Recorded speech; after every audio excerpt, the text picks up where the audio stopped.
18 কোটি মানুষের দোয়ায় আল্লাহর রহমতে ম্যাডাম বেঁচে উঠবেন এবং এই দেশের মানুষের বর্তমান যে পরিস্থিতি এবং পরিবেশ এবং বর্তমান যে অবস্থা, এই অবস্থা থেকে উত্তরণের জন্য আল্লাহ যেন তাকে আরো নেক হায়াতে, এমনকি আমাদের হায়াত থেকে নিয়ে উনাকে যাতে আল্লাহ বাঁচিয়ে রাখে, আমরা এই দোয়াটাই করি।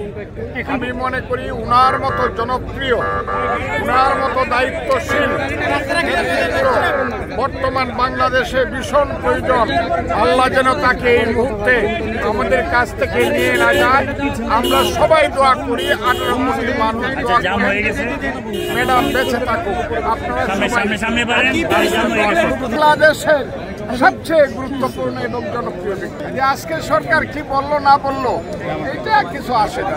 আমার কাছে যে খবর আছে, ওনার কাছে তো আর কাউকে যেতে দেয় না, কিন্তু আমার কাছে যে ডাক্তার জাহিদ সাহেবের যে খবর আছে, আমি ওনার সঙ্গে কথা বলছি, উনি বলছেন যে আগের চেয়ে বেটার আছে।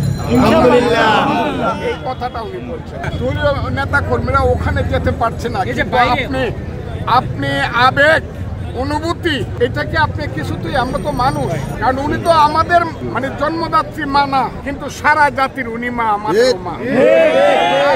আমাদের যে আবেগ, সে আবেগটাতে তো আমরা কিছুতেই অবদমিত করে রাখতে পারি না, কারণ যারা আসে তাদেরকে কি করবেন বলেন, আমরা তো জাতি হিসাবে আবেগ প্রবণ।